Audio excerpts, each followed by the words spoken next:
हमें तो कर्मचारियों को तरह तरीके से परेशान किया जाता है, हर तरीके से परेशान किया जाता है। आप लोग इतने दिनों से प्रदर्शन में बैठे हुए हैं, क्या आप लोगों का वेतन आ रहा है? जो दिनों से आप लोग नहीं आ रहा सर, नहीं आ रहा। 18-19 महीने से हमारा कोई वेतन नहीं आ रहा। बात करने क्यों नहीं चाह रहे हैं आप? बात करना ही नहीं चाहती वो हमारे से।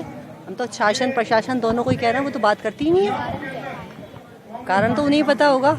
हम तो अपना हक मांग रहे हैं। आप लोग प्रदर्शन यहाँ से कर रहे हैं, क्या केंद्र सरकार को भी ज्ञापन सौंपा जाएगा अगर इस मैटर में अगर बात नहीं कर रहे हैं लोग? देखो एमसीडी में भी मालूम है हमने प्रदर्शन कर रहे हैं, मैडम को भी पता है, सचिव महोदय को भी पता है, हमारी सबको पता है कि हम प्रदर्शन कर रहे हैं। पाए हुए हैं और आगे देख रहे हैं कटोरा भी रखा हुआ है और हमारा वेतन कहाँ गया, अनिल झा खा गया, एक बैनर भी लगा हुआ। क्या कहना चाहेंगे आप, क्या मामला है? सर ये जो मामला है Hardayal municipal heritage public library का है। ये एक निगम के अधीन आती है।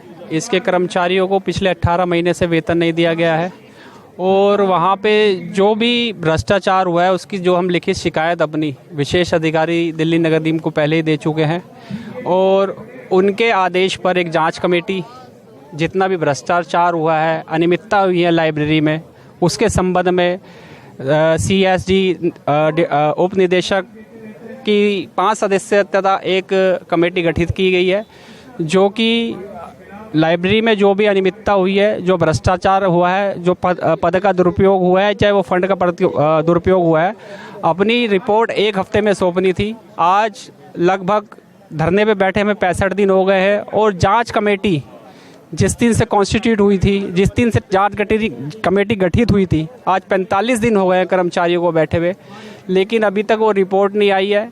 अगर कुछ इसके अंदर हमारे कुछ भ्रष्टाचार था या कुछ अनियमितताएं थी तभी तो विशेष अधिकारी महोदय ने एक जांच कमेटी गठित करी है कि जो कि यहाँ पे जांच करे और इसके अंदर पता लगे कि क्या भ्रष्टाचार हुआ है लाइब्रेरी के अंदर।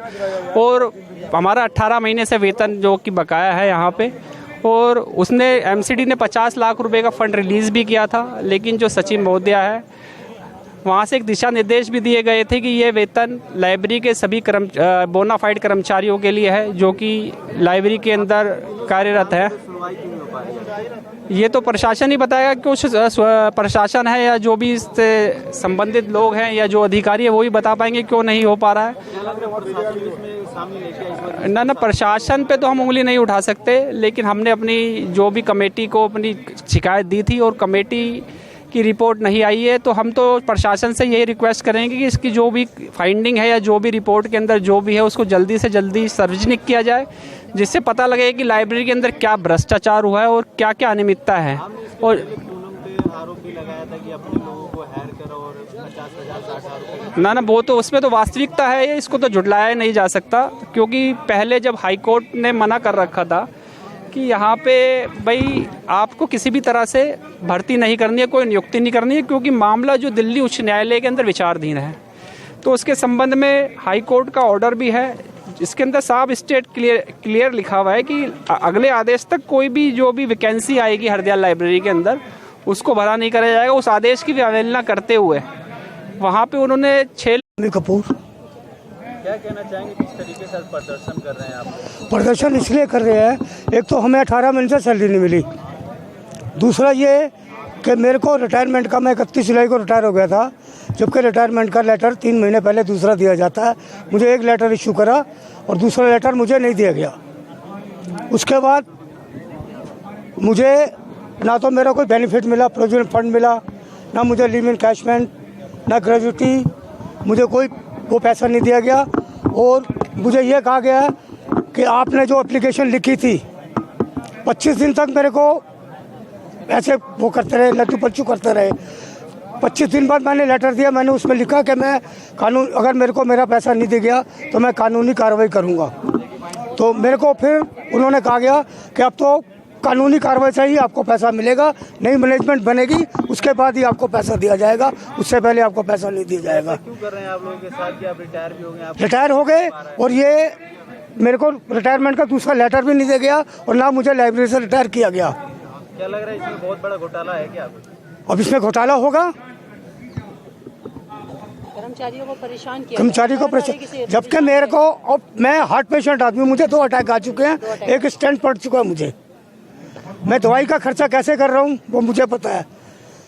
मेरी बेटी की शादी है, मेरी बेटी की शादी के लिए पैसा नहीं है। पूरी जिंदगी 34 साल मैंने सर्विस करी है और मेरा प्रेम फंड का पैसा मिलता है। मेरे को वो पैसा मिल जाए, मैं अपनी बेटी की शादी कर दूं। आपने उनसे ये भी बोला कानूनी कार्रवाई करूंगा, तो उन्होंने ये आपसे बोला कानूनी कार्रवाई से ही आपको पैसा मिलेगा। उन्होंने ये बोला कि जो नया उनको बोलो कानून से ले लेंगे और जो नई मैनेजमेंट बनेगी आपको उनसे पैसा वो भी देंगे। अब जो मैनेजमेंट है वो किस लिए है फिर? सही बात है। जो कटोरा लेकर आप प्रदर्शन करने बैठे हैं दिल्ली के जंतर मंतर में, क्या कहना चाहिए, क्या वजह है कि आप लोग कटोरा लेकर बैठे हैं? देखिए सर, ये कटोरा हमारे हाथ में ऐसे ही नहीं आया। ये हमारी सचिव महोदय हैं पूनम पराशर झा, उन्होंने हमें मजबूर कर दिया है ये कटोरा लेके हम बैठने के लिए। हमें 19 महीनों से सैलरी नहीं मिली है और हम 68 दिन से हड़ताल पे बैठे हुए हैं और हमारी कोई भी सुनवाई नहीं हो रही है। इसकी वजह से आज हम यहाँ जंतर मंतर पे आए हैं कि कम से कम वहाँ नहीं कोई सुनवाई हो रही तो यहाँ पे कम से कम हमें कोई हमारी परेशानी समझे। प्रशासन, अधिकारी, हमारे मैनेजमेंट और हमारे जितने भी मतलब जो भी हमारी परेशानी है उसको समझे कि आज हम इस तरह मजबूर हो गए हैं कि ये कटोरा हमने हाथ में ले लिया है। आज हरदयाल लाइब्रेरी के कर्मचारियों की स्थिति ये कटोरा लेने की, भीख मांगने की आ गई है।